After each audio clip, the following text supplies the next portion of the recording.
Mes chers amis, mon nom est Guy L. et je suis membre des Alcooliques Anonymes et sobre de toute substance depuis le 12 janvier 1976. L'expérience nous démontre clairement que l'Afrique de l'Est n'est pas en reste lorsqu'il s'agit de dénombrer les alcooliques qui y vivent. En effet, tout comme au Canada, aux USA ou en Europe, des millions de personnes de tous âges, de toutes les nations et de tous les sexes sont affectées par la maladie de l'alcoolisme.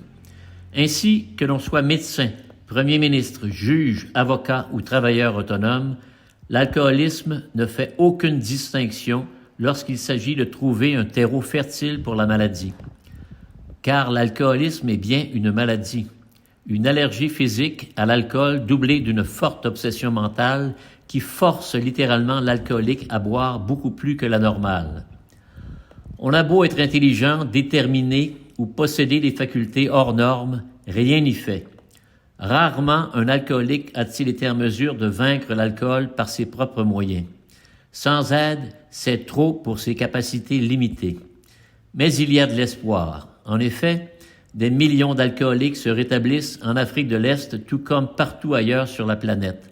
Ainsi, la grâce de Dieu se manifestant à travers le programme spirituel proposé par les AA fait pour les alcooliques ce que jamais ils n'auront été en mesure de faire pour eux-mêmes, atteindre la sobriété, une sobriété durable. Encore faut-il vouloir demeurer abstinent. Beaucoup d'alcooliques, pour des raisons qui leur sont propres, ne voudront ou ne pourront accéder à un programme qui pourrait littéralement leur sauver la vie. Ils choisiront consciemment ou non de tenter de contrôler une substance aussi dangereuse pour eux que la morsure d'un cobra royal pour la main d'un enfant. Que Dieu leur rende la raison.